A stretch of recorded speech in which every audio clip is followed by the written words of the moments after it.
Hello, friends. Welcome to a Sunday evening edition of Pod Maverick After Dark. This is Kirk Henderson, joined as always by fellow editor over at Mavs Moneyball, Josh Bowe. Josh, how you doing tonight?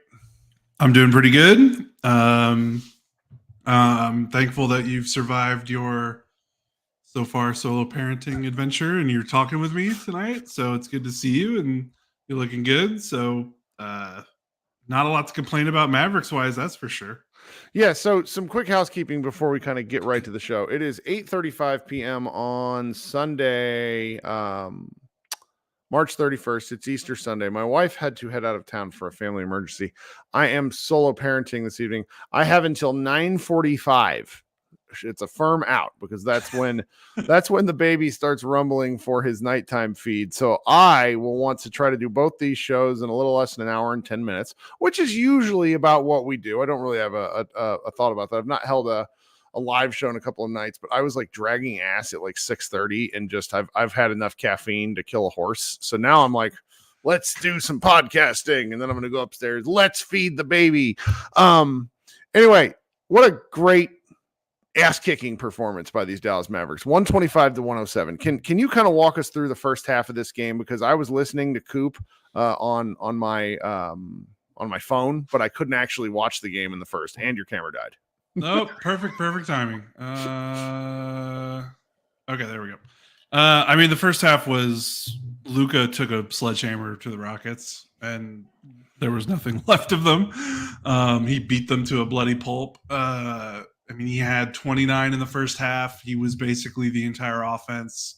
Kyrie started pretty slowly. But basically, like the Rockets, they started overhelping. Well, not overhelping, but they helped. Didn't necessarily send a hard two at the ball, but they helped on his drives. And they played a weird defense where they were either switching and letting the big man, who I guess it would be either Jabari Smith, who that's an okay matchup for Houston, or Jake Lawndale, who that's not a good matchup for Houston. And they left him on an island.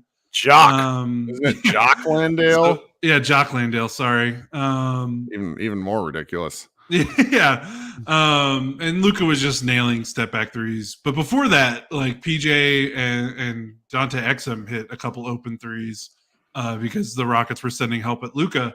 And that kind of got the Mavericks a cushion. And then the Rockets were like, oh, crap, let's stop doing that. Let's just switch and let Luka work one-on-one, which is something that we talked about earlier about how that could be something teams can throw at the Mavericks to get them off their game because of how limited the other role players can be at times. And Luka just detonated. And by then it didn't matter because they already had such a lead that it didn't matter that Luka was just going one-on-one iso ball the whole game because it was working. He was making all of his shots for the most part. And they had already built like a 10 to 12 point lead before the Rockets kind of switched things up. So they were basically throwing a Hail Mary that Luka didn't have it in him. And Luka had it in him. And he was pretty awesome the whole time. And you know, the Luka of it all is just so funny to watch. I'm trying to find a video. My friend Jared Dubin put together this video as maybe a week ago about how ridiculous Luka has been with his 3-point shooting, and really how Luka is now getting off this shot. It's a hang dribble thing, and I'm gonna post one of the links. It's Luka's step back, and he does a video analysis of it. I'm gonna post the link in the live stream, and I'll try to remember to post it in the show notes. But when Luka's hitting his 3-point shot, he's the best offensive player in the world, and it's not fucking close. Like, I understand Jokic is an incredible offensive player, but Jokic doesn't have the shooter mentality that Luka does. And I think that works both for and against, depending on the situation and the player. It's what makes them two unique guys. But when Luka's hitting threes, he is absolutely unfathomable to guard. And I get these fucking alerts on my phone. LeBron James, 9 of 10 from 3. And I'm like, Luka has hit 9 threes. What are we doing? Like, granted, he kind of kept shooting, so he was trying to get to 50 points, but he was like, could have Jordan shrugged in that first half. He just breaks. If it's not Luka, it's Kyrie. One of the two of them is stands a better than average chance of breaking your defensive game plan. It's ridiculous. Yeah, pretty much. And it was pretty funny.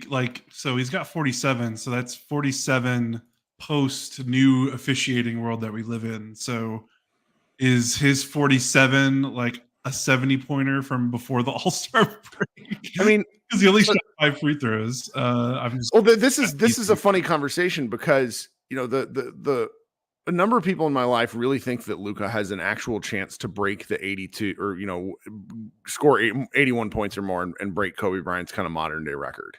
And I tend to agree because Luka is a significantly better shooter than people understand. Luka was yes. Yeah. And Luka was so mediocre for the longest time. I mean, for qualified shooters, I remember HP Basketball telling me this, and this is like after like year 2, maybe it was year 3. But for Luka had the worst percentage amongst volume shooters. Oh, he was a terrible 3-point shooter like his first 3 or 4 years. Yeah. And so it's now he's come around to where and that video that I posted, I don't want to share it to the stream directly because I think I might get copyright issues, but Luka doesn't really even take the step backs regularly that he used to take now. It's kind of hard to see from the isometric angle that you get in the NBA game, but Luka now doesn't really he's almost at that Dirk Nowitzki fade stage where he doesn't need space. He just gets the shot off. And the shot tonight against the Rockets, which guy in defender? I saw it in the second half. Who was it? It was Jabari Smith Jr. He hit one over Jabari Smith Jr. I think it was from the right wing. I could be mistaken which one it was, but it was like you could see that guy he turns around. And he's like, "What the fuck am I supposed to do?" And that dude's 7 foot tall, guarding at the perimeter. I mean, it's just and this game was over at halftime. Yeah, Ime Udoka, who everybody really likes as a coach for a lot of really valuable reasons. Ime Udoka was so pissed at his team he didn't know how to coach them because there was just nothing left to do. I mean, you got a couple of guys on this team that in theory should absolutely be able to stick with Luka Doncic. You have Dylan Brooks, shout out to his 0 for 8 performance, really fantastic, and Amen Thompson. Those two guys are designed in a lab to beat Luka, and they did nothing. Today was a game where Luka was apparently a game time decision up until about 30 minutes before the game, and Luka just destroyed them both.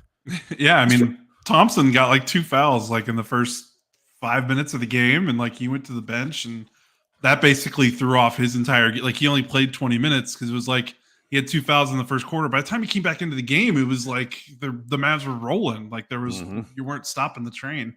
But yeah, you talk about Luka and his 3-point shooting. What's hilarious, that shot you talk about, the one where if it was Jabari Smith, where he's like, what am I supposed to do?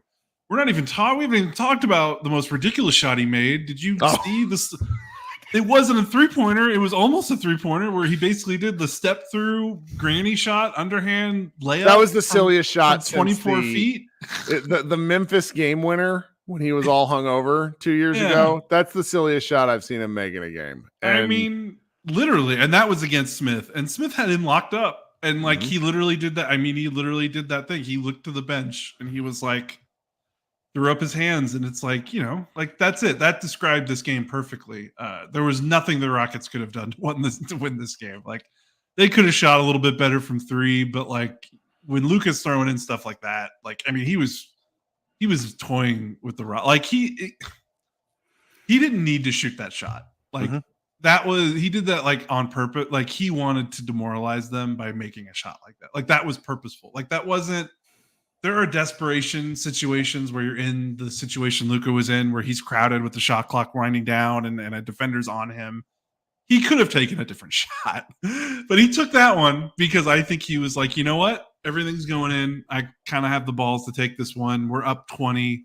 Like, let's put this team to bed. And I think that's kind of like, I think he did that on purpose. Like, I think Luka is very much aware of like the humiliation factor when he's playing. Oh, he also loves to play Brooks. Yes, that too. Because Brooks is one of the few guys, and I mean this, Brooks is one of the few guys who I think has Luka's earnest respect, but then Luka also wants to grind into the ground.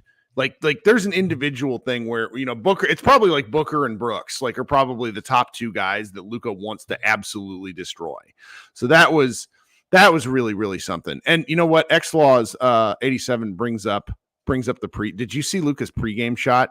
Do you know what I'm talking about? I didn't see his pregame This shot. fucking guy. Let me see if I'm going to have to go look for it. Filibuster for me for a second. Okay. This was one of the silliest things I've seen. I can show this one and not get us copyrighted out once I find it. Oh yeah. Yeah. I mean, that's kind of why, like I said on Twitter, and I think some people got mad about it. Like that's why the Phoenix Suns fan incident was so silly, was because Luka is such a shit talker, and like he lives for these like humiliating moments. Like he was talking after every shot he made tonight. Like he was talking to the Rockets, he was talking to the bench, he was talking to the courtside fans.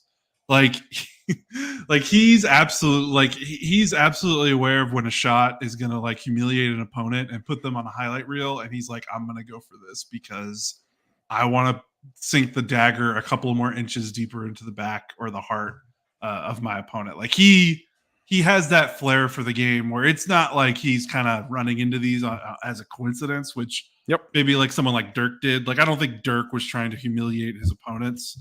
Like Luka very much knows when it's a big moment and when he can kind of add salt to the wound, so to speak. So yeah, I mean, it was hilarious. Let me show you this. So the fact that you didn't see this is going to make this all the better for you watching it for the first time, because it's one of the dumber things I've seen, just kind of period. And then I'll explain what it is, because it's only like a 7-second clip once it's over here. Here it is. Let's go here. Watch this. Wait a minute. Wait. Wait. All right, I'm going to play it. Wait, replay it. Wait. Oh, okay. He hit it off the score. I didn't really catch that he hit it off the scoreboard, and I was like, did he tenant that shit into the basket? Yes. The answer to that invert the ball. Yeah. The answer to that question is yes. So for those of you who are listening on the audio stream, if you didn't see this, the Mavericks posted this to their Twitter account. Luka is standing underneath his own goal, like kind of right at the restricted area. He shoots the ball almost straight up, and it hits the Jumbotron scoreboard area, bounces back, hits the center of the backboard, and in for a shot. It is as Xlaws 87 in the chat says, who even tries this? That is correct. When you're that good at basketball and you're running out of things to work on, you have time to fuck around. It was one of those things I didn't understand. Do you remember last year when Luka went on with Dude Perfect and basically messed around doing trick shots with Dude Perfect for a day? Yeah, I remember that. And like somehow that didn't go viral, because I think Dude Perfect isn't really Twitter's jam, but like it was just messing and just messing around. Like it's just incredible. Okay, I want to go to a quick break here. Thank you all for hanging out with us tonight. If you have the opportunity to go down and like the stream while you're watching on the YouTube, that would be very helpful for Josh and I. While you're there, if you consider subscribing to the show. Bit by bit, we are getting closer to 3,000 subscribers, which would be really fun if we got to that before the playoffs. We're about 300 people away, though, so that might be a bit of a stretch. We go live after every single Dallas Mavericks game. I tried to do one of these fan post shows like I used to do on the audio only apps, but it's a little harder these days with the baby. Going to do one today, and we'll do more. We'll probably do one almost after every game in the playoffs for sure, because the Mavericks at this point are absolutely making the playoffs. We're really appreciative for those of you who are listening on the audio stream. If you're listening for the first time on the audio stream, please go find and subscribe Pod Maverick for however you get your podcasts.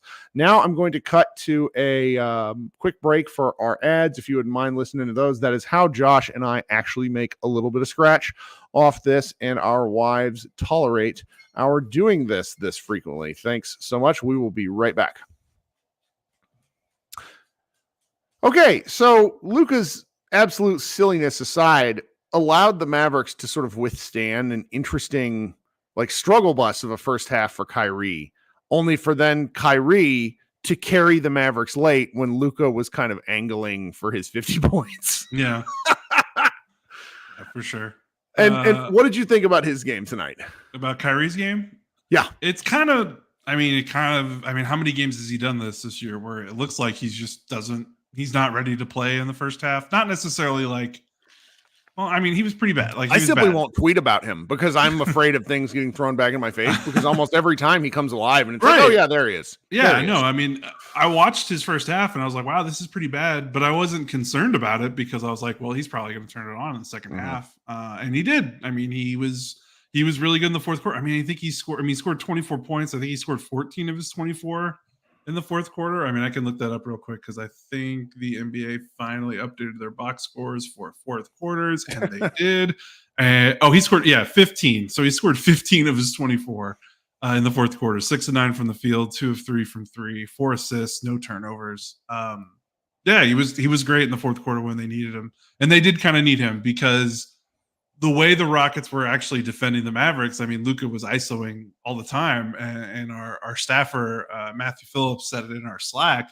He was like, I hope this game doesn't get close in the second half because the offense has no flow because of the way the Rockets have been guarding the Mavericks for like the last 25 minutes, which is just, let Luka go one-on-one and not let anyone else do anything. So it was important for Kyrie to get those buckets because the Rockets were trying to make a little bit of a push. And they did pretty good. They actually made multiple pushes. They technically outscored the Mavericks by 3 points in the second half. So like they tried to make this a game. And it's not a surprise that the offense looked a little herky-jerky when Luka wasn't on the floor because the offense, this was one of those games where the offense was Luka. Right. And that's the benefit of having 2 stars is, okay, you don't have a lot of flow because the team is guarding you one-on-one and you're not getting a lot of your easy pet actions. And your best players on the floor. What do? You got another star. Like that's why you have 2 offensive superstars. So you can avoid those situations when teams guard you like this. So, Kyrie was absolutely crucial. And he, what more can we say about how he played in the fourth? Like he did all the things he does. He made like 2 or 3 pull-up transition threes, which feels like the most automatic. Like he even made one in the first half when he was struggling. Like that's such an automatic shot for him. It's I feel like it's going down 9 times out of 10 every time he takes a pull-up transition three. And then he got in the paint a little bit, made a couple of mid-rangers, and he passed well. Like he had 7 assists. He actually, that's more than his season average. So he ran a little bit more pick and roll in the second half as the primary ball handler when Luka was on the bench. Because they tried to play Jaden Hardy in the first half, and Kyrie was like spotting up around Jaden Hardy, and that did not look good. That did not continue into the second half, and Kyrie was kind of more the primary initiator, which I think everyone wants to see. Like when Luka's not on the floor, I know Kyrie is very deferential, and I know he likes to play off ball. But when Luka's off the floor, like he really needs to be the primary guy running pick and rolls and getting guys where they need to go. Yeah, he did that more. He gave, and I don't really want to focus on this, but poor Jaden Hardy had a chance to show his worth. Yeah. And I don't want to like lay that at Kyrie's feet. Kyrie giving him a chance to shine. I understand why, but that's just not what Hardy's game is. And he got put into a blunt, and he just looked bad. Like Kyrie's not Kyrie. Hardy's just not a point guard, and it's when he's put into a position to succeed, he's fine. And when he's not, he looks really, really freaking terrible. But we'll just leave that one alone. Past that, I did want to ask. Dante Exum and Lively were the first 2 off the bench tonight, which I could be wrong, but that feels like a recent thing because Coach Kidd he's really leaned on Hardaway optionality for a lot of the season. And do we make anything of kind of coming off the bench with Exum first? I mean, it sort of feels like the Mavericks' secret weapon, and I don't want them to I don't know. They didn't overextend it tonight. He only played 18 minutes. Sure, but I feel like it's kind of a showing of the hand. Not to sound like Rick Carlisle. I'm the one who always bitches about them not playing it, sort of thing. I was about to say, isn't that the thing you hate the most? Like teams, stuff for the playoffs. No, that's okay. Yeah, you're right. They should do it. I'm glad they did it. it seems like those lively. I mean, they're zeroing in on I think their playoff core, which is going to make the Josh Green discussion really interesting. Who do you think it is? Let's go through it real quick. Let's talk about the top 8. Because the starting 5 are playing big minutes. So those 5. So it's PJ Washington, Derek Jones Jr., Daniel Gafford, Kyrie Irving, Luka Doncic. Those guys are playing. So then who's your first? You're probably playing what, a 7-man rotation, 8-man? Are they going to play an 8-man rotation? I think they should play an 8-man rotation given some of the health and just let's just call it the youth of or inexperience of some of these guys in the playoffs. I think would be. Yeah, I mean it's basically going to come down to there's 4 guys that are going to potentially play off the bench. It'll be Maxey, Tim, Lively, Exum, and it's like how. And I don't know if it's going to be consistent because maybe there's a night where Maxey doesn't play a lot because they just like rolling with Gafford and Lively. Maybe there's a situation where they feel like they need to have Maxey out there, and that changes things. I'm okay with situational Maxey. Yeah, right. Yeah, and Maxey played more tonight. I know his minutes weren't good, and people were really mad. But Lively got injured in the second half, which didn't seem like a bad injury. Matthew Phillips saw it in our Slack. He said it was calf injury, and I kind of got spooked because calf injuries are not good. Sure. But he got kicked in the calf, so it might be more of like a bruise than a strain, and maybe more precautionary. And Lively was like getting it. He never left the bench. Like I don't know if he went to the locker room, and he was like getting up and dancing and celebrating in the second half when the Mavericks were making 3-pointers. So I think that was more, hey, this is like a 20-point game in the second half. His plus minus is a riot tonight. He was awesome. He was really good in the first half. Talk to me about why, because I didn't get to see it. Because it's the thing that they've been doing for the last 3 weeks. Like they just locked the hell out of the paint. Like he was rotating and guarding like really well. There were a couple instances where they gave him some open threes because they kind of tried a couple different things. Like they had Lively play drop. They had him do 2 on the ball. They had him kind of show and recover where he comes up at the level of the screen, but then tries to come back to his man. Try to hold up the ball handler enough for the defender to come back and get his man so Lively can go back to his man. And they gave up a couple open threes trying to rotate around that, but that's going to happen. And it wasn't, it didn't hurt them tonight. Like, they're so dedicated and they're so good right now at guarding the paint that I don't think they're that worried about the open threes that they're giving up. Are they giving up fewer? This is something you probably can't answer offhand, but I feel like during this win streak, they're giving up fewer open corner threes. Like that was a real, what the fuck are they doing situation for me. And I just haven't seen as many. And maybe it's because the Mavericks are winning. The last I checked, they were their share of corner threes given up was higher since the All-Star break than before or pre-trade. I've actually got the number up right now because I've got a column that I've been kind of brewing that I've been getting data and research for. So let me pull up my notepad. So pre-trade deadline, they were giving up 11% of the total shots they gave up were corner threes, which was 24th in the league. Post-trade deadline, and this was before the Kings games. So maybe the Kings game, the last 3 games might change stuff, but that's 3 games. That's a small sample. So post-trade deadline, 11.2% of their total shots are corner threes, which is still 24th. So they're still giving up a decent amount of corner threes. How many did they give up? They only gave up 5 tonight, which was pretty good. So they were better about it tonight, and I think they were better about it the last Kings game. So they're getting there, but they're giving up a lot of above the break threes. But I think that's a tactical thing. And they're walling off the paint. Like the Rockets actually did okay in the paint, considering all things considered. They shot 18 of 29. That's still 62%. That's below the league average of 66%. They scored 46 points in the paint, which is like average-ish. And that felt like a lot because the Mavericks have been giving up like 40 points in the paint on average, or like 42.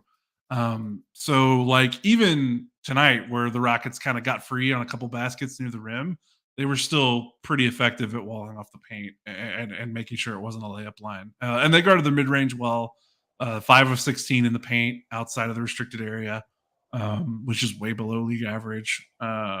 So, yeah, I mean, and Lively's a part of that. And Gafford's a part of that too. Like both of them are really in sync with the pick and roll coverage and guarding the rim right now. And they're going to give up some open threes, but I mean, if you if you don't let teams score easy 2-pointers, I mean, the 3-pointer, I don't want to say the 3-pointers don't matter. Like, they're going to run into a night where they get smoked from 3. Like, a team's going to hit like 18, 19 3-pointers, but that can happen to any team. Like, Yes. that's just kind of the NBA. Like, the one thing that feels that you have more control, like, it's hard to have control over the 3-point line. There's so much variance with shot making.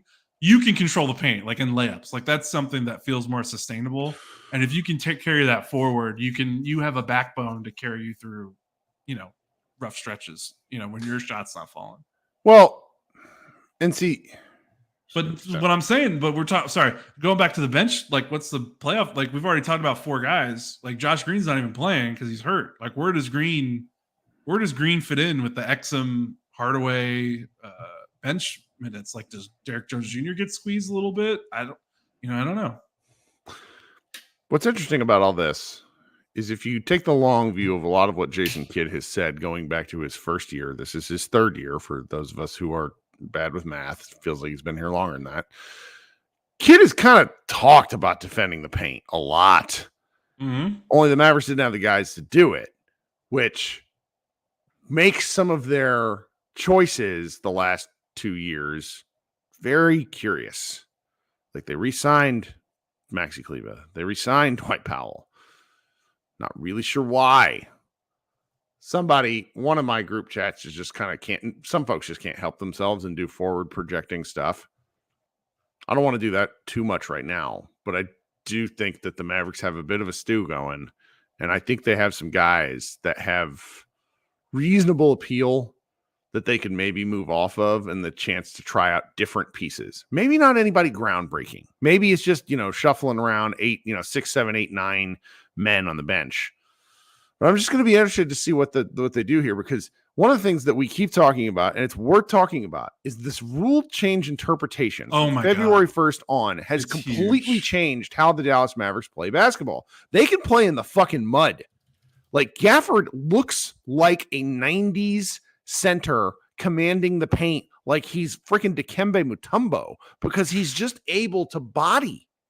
It's incredible. Like that, and that just sort of pushes everything out. Like, I hated the bubble Lakers in 2020. They played foul the shit out of you basketball. You know what? It's really fun to watch when you're winning. Foul the shit out of you basketball, which is what the Mavericks are doing. I mean, they really are. They're beating teams to death. It's wild. And when you think about it, like, what was one of the worst things? What was one of the things the Mavericks were terrible at last season? Opponent free throw rate, because they got burned so easily, and they had nothing to do. Like, their only recourse was, do we give up a layup or do we foul? What happened a lot last season was they did both. Like, they gave up both. If you funnel guys to the rim and you don't have a rim protector, you're going to foul a lot. If you funnel guys to the rim and you have a rim protector before February 1st, 2024, you were still going to foul a lot. Now, like Luka against the Kings, what was it, Friday night? Luka, I remember one, it's from the left corner. It started the second half. Luka just let his man Olay only for Gafford to just come out of not nowhere, but just stand there and block the shit out of the guy and hammer him to the ground to a no call, because it almost felt like 2011 verticality rules, which is that where Tyson basically was able to stonewall the Kings, because they just don't call that kind of contact now. And it's made for much more physical basketball. Now, whether you like it or not, it's kind of a stylistic preference, but it's working for these Mavericks. Yeah. I mean, when you're one of the worst, I mean, they were like 26th in opponent free throw rate last season. Like, what were they last season? I'm going to look it up right now. Sorry to look up stats on the fly, because I mean, this is important. So they were last season. Oh my God. They were 27th in opponent free throw rate. Their opponent free throw rate was 22.7%. They are this season, they are 13th. And they are 19.2% for opponent free throw rate. Now, that's for the whole season. If you want to let me filibuster a little bit longer, let's see what it looks like when we account for since the trade deadline, which is right around when that rule change happened, the officiating change happened, right? Right around February. So I'm going to plug in the first day that Gafford and PJ Washington played against Oklahoma City Thunder. And the Mavericks free throw rate, opponent free throw rate, looks like it's about similar. It's not that far off. So But still, I think that's it's still lower than what it was last season. Yeah. It's still like 3 percentage points. No, it's like 4 percentage points lower. It's 18.5, which is better than the 19 number for the whole season. So yeah, that's such a huge advantage for them that they are not getting called for fouls when they were getting called for fouls so much last season. Yeah. Like that's not even something you can like that fell into their lap, man. Like that's not even. But credit to the team for being like, all right. I mean, I still think they would be. They'd be better. I still think that. Yeah. Yes, had the rule change not occurred, and granted, I think there's some people that are kind of downplaying it. I had to explain to one of my friends who kind of only pays attention to basketball from a box score standpoint. I'm just like, this team is different, and yes, they're better, but this has sort of supercharged something that was working. Is kind of how I would play it, and all you can sometimes you need a little luck for shit to work out. I mean, I not to go too far back in the past, but the Mavericks, believe it or not, in 2011, needed the corpse of Peja Stojakovic to be useful for just the right number of games to go to the Western Conference Finals. Or was it the second round against the Lakers? Yeah. And sometimes you just need those little things to work in your favor. And the Mavericks have had some things work in their favor as of late. And, considering how the season started and how the season went, where you had, the Mavericks without Kyrie for 20 games. I mean, they essentially played, we remember this, guys. The Mavericks started out, I think, 8-2, and then proceeded to play 500 basketball from the 11th game of the season right up until the actual trade. They played 500, maybe even slightly sub 500. That'd be below 500 because they were 26 and 23 at one point. Yeah. And they bounced back and forth. And so it's just, I'll take the luck. This is not, and we're not attempting to make excuses for the Mavericks. We're just kind of, I just believe in kind of, I don't know. I want to be as passionate and be pro Maverick as I can without being a really stupid fanboy, if that makes any sense. No, that makes sense. Can I get in Logan Thompson, our dear friend and occasional Mavs Moneyball writer at one point, not trying to take a shot. He did. We were talking on Twitter, and we were talking about the first quarter, and I saw defensively the Mavericks basically used every single type of pick and roll coverage in the first quarter. They did drop, they did switch, they did level at the screen, show and recover, and they did blitz. And they really if you know the Mavericks for the last in the Jason Kidd era, you would know that tactical variety is not something high on the list of pros for the coaching staff. Mm-hmm. So I saw that and we were talking about it, what is going on? Why, what has changed? Why is this happening? And I was like, I have a theory. I don't want to say it on Twitter because my goal on Twitter right now is to not have people yell at me. Yep. So he wanted me to share it on the podcast, and I've been thinking about it since during this winning run and since the trade deadline. And I don't even know if this is even that spicy of a take, so I'm sorry for teasing it this much. But Jason Kidd, I think, is a front runner coach. Not necessarily in a negative way, because if you've got the pieces, it's good that he's doing the stuff. So that's not bad. But think about last season when the roster was terrible and it felt like he just wasn't doing any, I don't think he's the kind of coach. It didn't feel like he wasn't. They weren't doing anything. There was nothing to try, and they weren't trying anything. I don't think he's the kind of coach that's going to take your island of misfit toys and get them to be greater than the sum, more than the sum. The sum is greater than the parts. But he seems to be a guy that likes, when he has what he wants, he's obviously much more engaged. You can just see him on the sideline. He's more engaged just from that, which is kind of superficial. But you think about his coaching career, he retired from the Knicks and immediately joined Brooklyn. And Brooklyn, he went there on purpose because that was a team supposedly on the rise. They just got Mikhail Prokhorov as their owner. They just traded for Darren Williams. There was thoughts they were going to be a super team. He went there. And then as soon as that situation started getting awful, he basically did a backroom deal to become the GM coach of the Bucks, who happened to have Giannis Antetokounmpo. Kid's not an idiot. He totally saw that and was like, yeah, I'll be part of that. Let's do that. And then as soon as, they fired him, but then that got stale and he left, and he hasn't been a head coach. He joined the Lakers as an assistant, and now he's, and he was out of coaching at that point. That's one thing that gets lost in this. Kid was literally, he had been sitting at home alone for a year. Yeah. And he was toxic. Yeah, and you saw what the 2022 run when they made the trade, and I think they got some of the pieces he wanted. We've seen the coach's audio clips, like the TNT audio clips where they have the mic'd up thing where he's like he's out there like jumping around doing jumping jacks and yelling at guys. And it's like, well, where did that go? And it's like, I think he kind of like, this sounds really stupid, but I feel like last season he was kind of pouting like at how bad the roster was. Like it was almost like a silent protest. Like this stinks, which is kind of funny because like, I mean, he was the mover for McGee. But like, I think he really liked Brunson. Like, I think if you asked him honestly, he wanted Brunson to be back. I don't think he wanted Brunson to go away. I wonder if that pissed him off. Like, I wonder if he was like, this sucks. Like, what? Like, you're giving me a bad hand. Like, what am I going to do? And obviously, the McGee thing doesn't help. And obviously, if you're a head coach in the NBA, you should not have that mindset. But I think that's what it is. I think now that he's got the pieces that he wants and the roster is starting to kind of be like the team that a Jason Kidd coach team wants, I don't think it's a surprise that he seems more engaged on the sidelines. There's more tactical differences. They're changing things up, and things look a little bit better. So that's my take. I don't know. I like your take. Are you trying to get him to get an extension and hurt me? Is that what you're trying to do here? I don't know. I thought that people would get mad at me for that take because it's a good take because it's related to the games, And right now, what everybody should be wanting to talk about is the games. I mean, there's some other interesting elements which I think are going to float up. Like if the Mavericks, they're currently, where are they in the standings? They're fifth. They're fifth in the standings. And not only are they fifth in the standings, they are, they're fifth in the standings. Sorry, my brain was interpreting that as sixth. Because they're forever trapped in that 6-7 spot. That's right. Fifth. And so they're a full 2 games back from the Clippers. Like this is probably as high as the Mavericks are able to go. And the Clippers have the head-to-head tiebreaker. Yeah.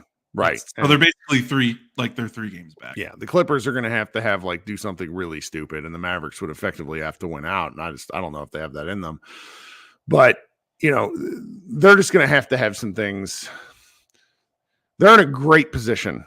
And that's like the Mavericks have taken care of the things that they're supposed to take care of. And that's about all you can ask for as we head into this sort of thing. And I like talking about the games themselves. I don't like speculating on the future. Not particularly interested on talking about like coaching stuff. Like Kidd has a whole nother year on his contract. That's going to be a thing we talk about a lot in the offseason. And I'm just not here for it at the moment. Is there anything else we should talk about before I bump over to the next show? I don't know. I don't want to keep you up too late. I will say though, like they just played, I think, the hardest game left on their schedule. So see, but they play the Warriors twice and then they play the Rockets once more. I know. And those teams are both fighting for 10. Like those teams are coming for the Mavericks. I know. I just don't think the Warriors are good. They're not good. They're weird. But the Mavericks are also absolutely capable of Luka. Houston's a terrible road team. They're a terrible road team. Yeah. I don't know. I could see it. Like the 2 Golden State games, like, maybe something's weird. But I don't know. I don't have a lot of faith in Golden State. I don't think Houston's good on the road. I mean, they're not good on the road. I want the Mavericks to close, and I have just seen too many games where Luka Doncic comes out really disinterested. And he came out tonight ready to prove something. He was. He looked like he wanted to win the MVP tonight. Yes. And really, that's the only other narrative conversation that's out there right now. Luka at 5th. We're going to get a funky MVP vote because Denver's puttering around. Folks just don't want to vote for Giannis because watching him in the Bucks is like watching like a cement paver. And he's already got one. So. Well, I mean, it's impressive. Like what the Bucks and Giannis in particular have done this year after, because their coaching situation was truly bizarre. Giannis is such an impressive basketball player, but folks don't like watching him because he is a destructive force. Like Luka plays with some flair. Giannis absolutely does play with some flair, but I don't think anybody watches the Bucks night in, night out because it's like Giannis kind of has one move: drive to the basket, spin, score. Only he's added some really incredible no-look passing, but it's just not the same as Luka draining step back threes or Shai Gilgeous-Alexander getting to the line from these 15-foot stops. Like I would kind of think Giannis should have the inside track for the MVP, but I don't know. And so that's kind of the last real narrative point, which, if the Mavericks, like Luka's is 65 games now, Bobby Marks talked about how he's now eligible for the Supermax extension, which is like $350 million. So for all you clown shows out there that think Luka's just going to go away in free agency, shut the fuck up. He's going to sign with the Mavericks, whether it's an outright, whether it's an extension or he goes into free agency and signs for 5 years with the Mavericks. Like, he's going to get as much money as he can because he can, and then he can ask for a trade later if he hates the Mavericks. But that's just sort of the level of where we are now. It's not boring. It's just sort of preordained. And so I'll be interested to see how many games Luka plays. I don't know. What do we got? What do we got this week on the schedule here?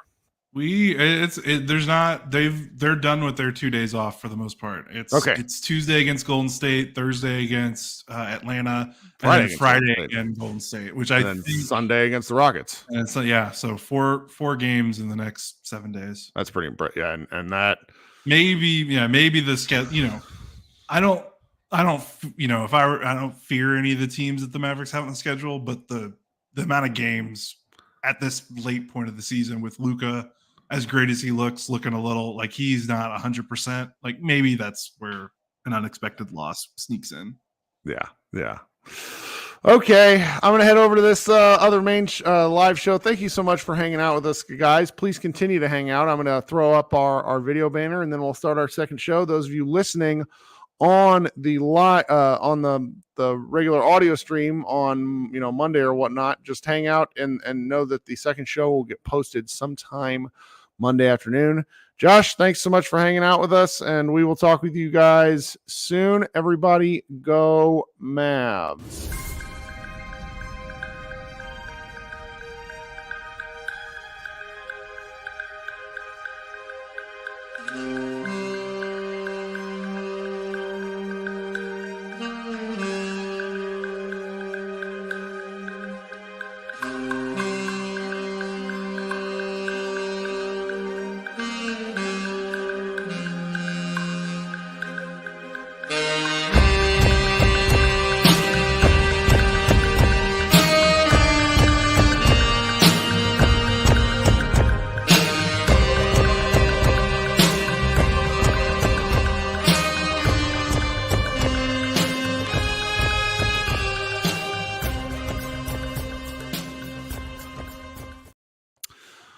Welcome to Mavs Party. I am Kirk Henderson, editor-in-chief over at MavsMoneyball.com. This is the Pod Maverick secondary post-game live show where you have the ability to join and hang out and talk a little basketball with me. Those of you who are listening to the show live, watching the show live on YouTube, in the comments, there is a pinned post. It is to a link to StreamYard.com. If you click that link, you can really easily join the show from your computer or from your phone, and you can talk to me, ask some questions, fire off some takes, and it's a fun way to kind of engage here. It's much better than spending time on Twitter or on Reddit and arguing with people by slamming your keys down on your keyboard.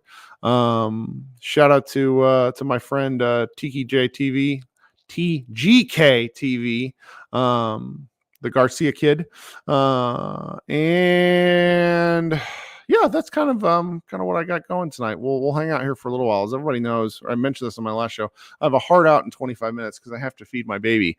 But if you have basketball takes, would love to hear them. Coming up first is my man Micah, probably the most I would call him the biggest NBA wide head out of folks who regularly join this chat, because he watches every basketball game in existence, it seems like, when he comes up on stage here. So Micah, what's going on, man? What's going on, Kirk? Happy Easter. Yes, I am one of the true sickos. But, yeah, I love the way this team looks. I love the chemistry. It's just, there's certain things that when players talk pique my ears, right? So, like in Kyrie's last post-game interview, and I think Luka was in the room, and he was saying something about it's an honor to play one of the greatest to ever play the game, and I think Luka was trying to downplay it, and Kyrie is like, no, stop it. I'm not gassing you. You are, bro. You are. So I'm just loving the way these guys love to play for each other, how they celebrate each other. It's just fun to watch, especially after what we went through last year. That's a really, really strong take. One of the fun parts about the Western Conference Finals run was the team chemistry. Team chemistry is something I think that can occasionally be overplayed, but when things are coming down to the wire, I think it's really, really important. Vibes do matter.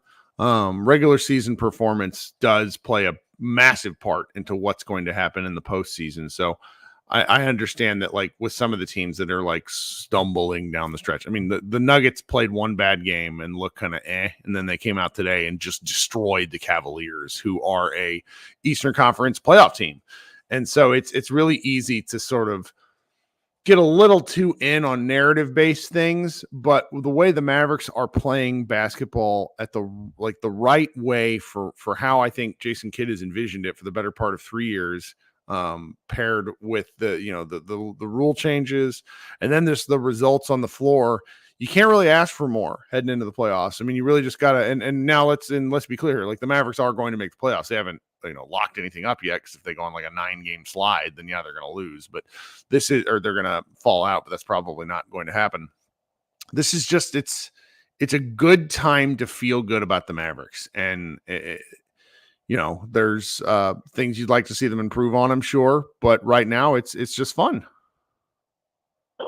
Right. And Kirk, just to touch back on me being a basketball sicko, good God, man, the Eastern Conference is so garbage. Like, I almost want to redo the trend of we're done with the 90s and turn it into we're done with the East. It is garbage. It is a dumpster fire. Like, there's literally only one good team in the East, and I think they're not even close to the top 3 teams in the West, if I'm being completely honest. It's like the Hawks are a play-in team. The Hawks, I think are going to be. I had some amazing statistics thrown at me earlier today. I'm seeing if I can find. Trying to see if I can find what one of them was, but it was just, they're just so bad in the East. It's so embarrassing. Kirk, Tristan Thompson is playing real minutes for a 3 seed in the East. That's what we're talking about. This was in 2024. This guy Brian Shimkus tweeted at me earlier today, and he said the Hawks can basically lose out, finish 14 games under 500, and still be a lock for the play-in. Whereas the Rockets, who are 3 games over 500, I guess now 2 games, they won 11 straight games and couldn't move out of 11th place. Like, it's just a murderous difference. It's not even fair. This is the Eastern Conference that led to LeBron James going to 10 finals. That's all I'm going to say. Oh, yeah, for sure. I mean, LeBron was like a shark, though, chasing everybody west. Hey, man, you got anything else before we move on to Ariel? No, man, let's just keep it moving. We're playing great basketball. I love it. Happy Easter to you, Kirk. You as well. See you Tuesday. Hello. All right. Coming up next is, I think, first-time guest on the show. Don't recognize the name, but maybe we'll recognize my man when he joins the stage. Ariel, what's going on? Hey, what's going on? Welcome to the show. First-time guest. Yeah. Excellent. The Mavs look great. I'm wondering how you felt about Hardy's play, because it was painful watching him on both ends of the floor, honestly. Not just offense. It's tough, man. Horrible. It's so, Josh Bowe and I briefly touched on him. I think he's the only Mavericks player to have a negative plus minus. We as a fan base, the collective fan base, I think you want to see a guy succeed. I don't think there's anybody that, maybe with the one exception of like Dwight Powell, who fans seem to like want to throw into the wood chipper, but you'd like to see Hardy put in a position to succeed. And tonight, he had the opportunity. I think Kyrie kind of gave up the keys to him in the first half and let him run the offense, and he just doesn't know what he's doing. And that part of me is a little bit. I'm frustrated for him because I don't understand why the Mavericks would do that. He's not a point guard. When he catches the ball, catch and shoot situations, I really like it. When he catches the ball gets the ball on the run on like a dribble handoff spot, I like his decision making because he's already moving. When he is like running the offense like a point guard, dribbling the ball up, he is not that guy. Don't like it. Yeah, I get the idea of getting him involved in various aspects. I mean, like you said, you want the guy to develop, but I mean, if the Mavs are going to make a strong run here, I feel like, I mean, yeah, sure, in this kind of game, you want to let him in, but long term, I mean, I'd rather see some like Hardaway, stay in there as like a sharpshooter. I mean, he needs to kind of be less of a scorer, more of a sharpshooter, maybe. That's my opinion, but long term, I people don't like giving him minutes. I don't know why, but I feel like the team's great when Hardaway can just knock it down. But in these games, I get giving it to Hardy. Let I him get saw the experience. somebody in my Twitter mentions described Hardy as Tim Hardaway without the history of long heat checks, which made me laugh because like we've seen Hardy do some fun stuff, but the Hardaway situation is at least for folks on this show, if you've been listening at all, fans are really tired of the Tim Hardaway experience, which is why like tonight it was really nice. The Mavericks went to Exum off the bench first instead of Hardaway. I still think there's a spot for Hardaway in moments, but I very much hope the Mavericks adhere to sort of what I would describe as the Davis Bertans rule, where if he gets 3 shots off and doesn't hit any of them, you yank him and put him back into cold storage until the next game. I hear you. Anyway, man, I really appreciate the show. Have a good one. Thanks. No, thanks for joining. I hope you come back. Talk soon. All right. Last, only got one more guest hanging out in the waiting room. If you'd like to join, once again, guys, there is a StreamYard.com link pinned to the YouTube chat. You can click on that and join the show. We're going to go to our resident old man and occasional chief hater in charge, Mr. Dang. What's going on, my friend? Well, what an introduction. Can you hear me? Oh yeah, I can hear you. Look, man. The last time you were up here, the Mavericks won a big game, and you came on the show with like a raging heat take. It was great. You were just mad. I don't remember who you were mad at, and like the first 3 comments on the video were like, "What's this guy's problem?" it just really stuck with me. It made me laugh. Well, it's good to be the resident grumpy motherfucker. Sure. We kind of miss Akiva, so he told me he whispered in my ear, hey, you need to take up the slack on the Jason Kidd hating club. But I got to give him his props. He finally adjusted 5 games, 6 games ago, but it shouldn't take 10 games. I'm still on the fire Jason Kidd train. I don't give a shit. He's burnt his bridges before. He'll do something stupid in the end. The team can only go as far as the coach. That's the only thing that limits them. That's their ceiling. That's what I see, in the tight games when we're going to about to play the great coaches and where little things matter, especially in the end, we're not going to be able to hang. I hope I'm wrong. I'm going to enjoy this as long as I can because I'm drinking the Kool-Aid, Kirk.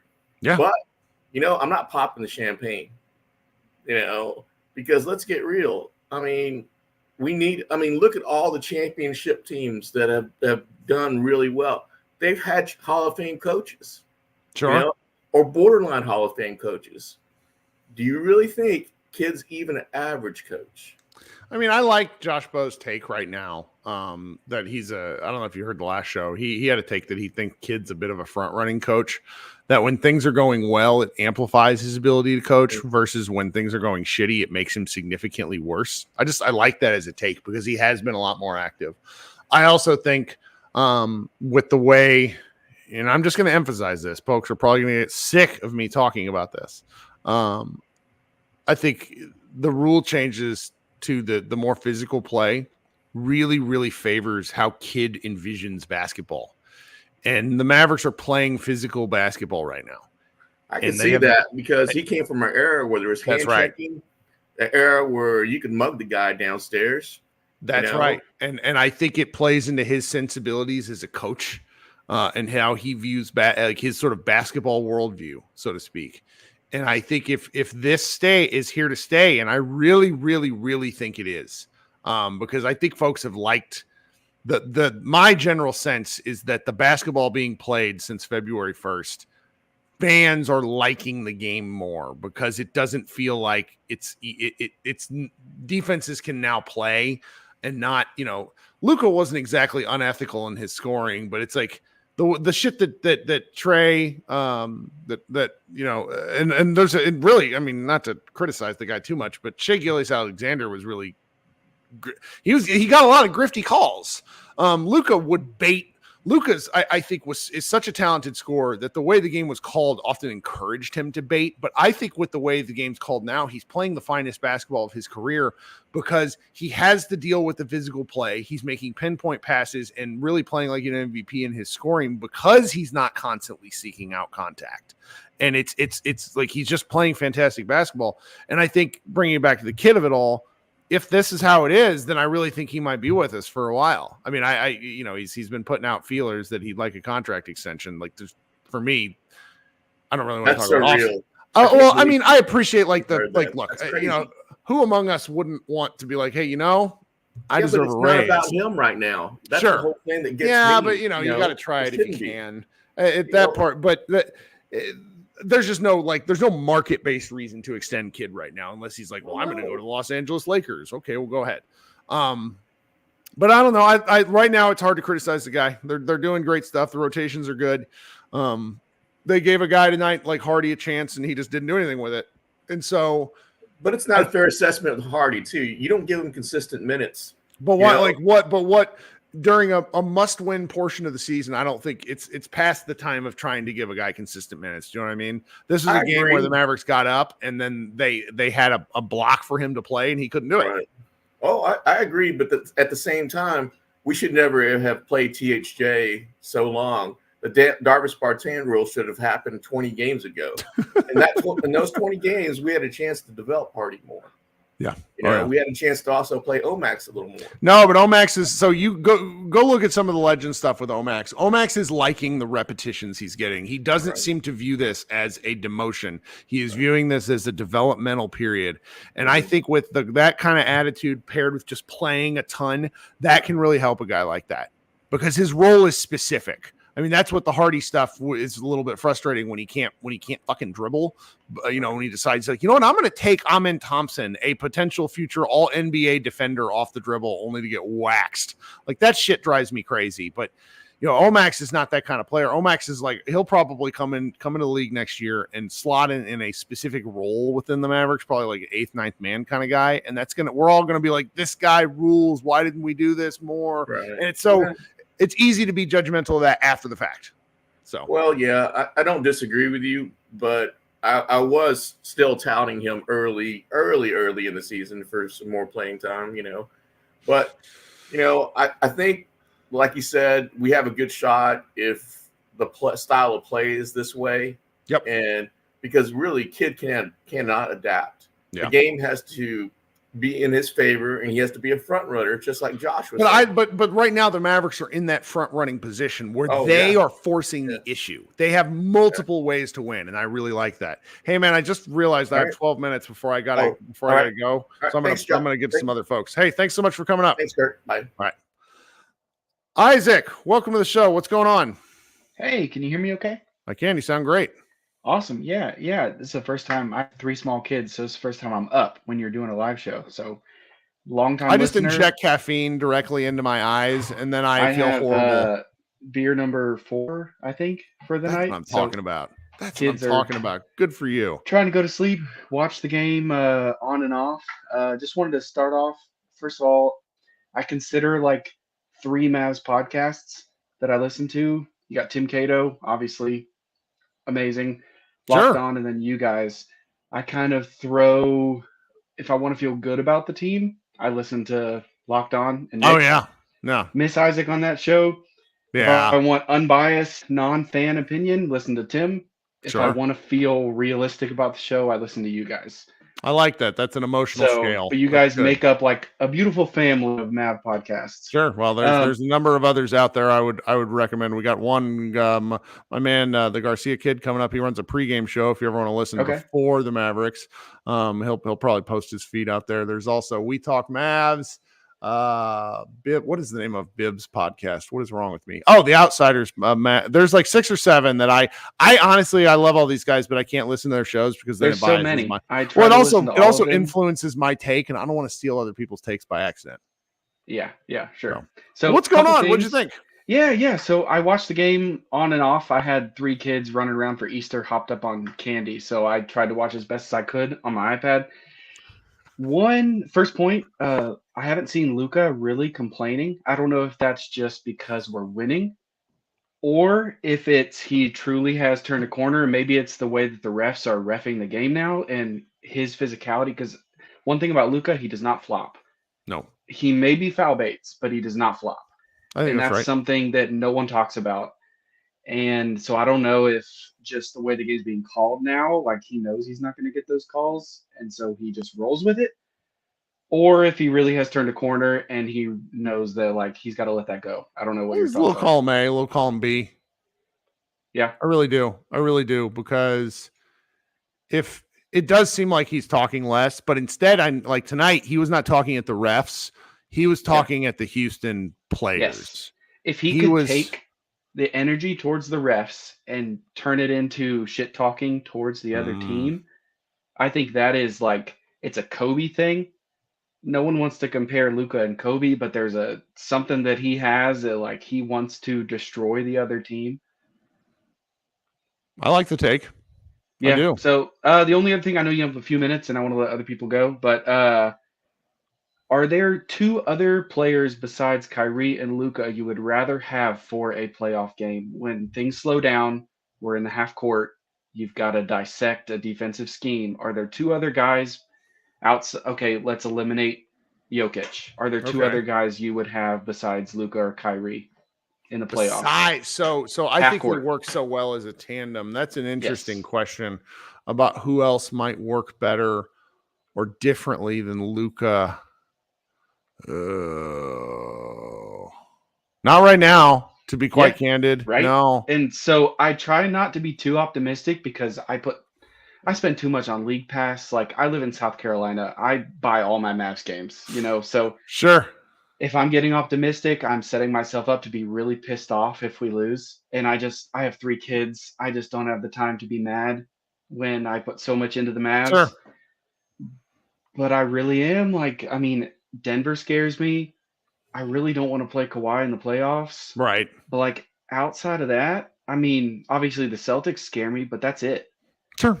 And so I like the take. am I just getting my hopes up? Am I setting myself up to be heartbroken, or Maybe. am I correct? Maybe, but like you said, you come here for pragmatism. This is a time where any optimism is based in actual stuff we've seen. Yes. It's not based in what could happen. It's based in what is happening.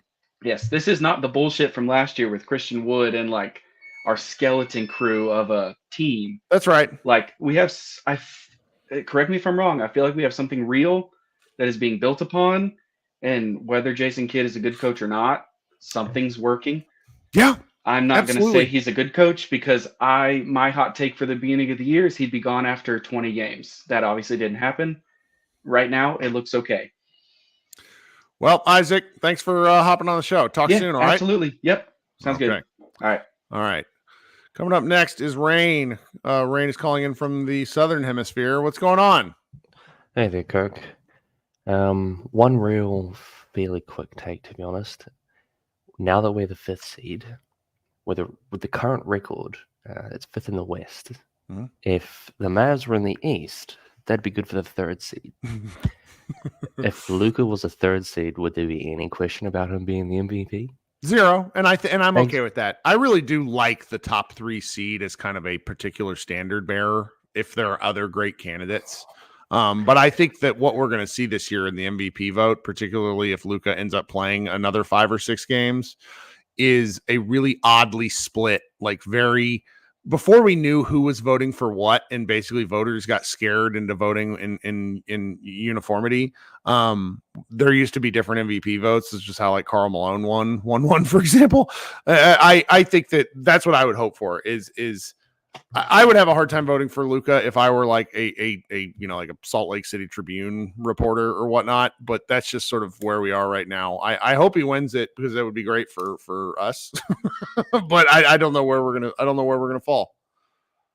Yeah, so I just don't see why we're applying a different standard to Jokic 21 as MVP to other recent MVPs. Sure. And it does feel like a bit of voter fatigue for Luka.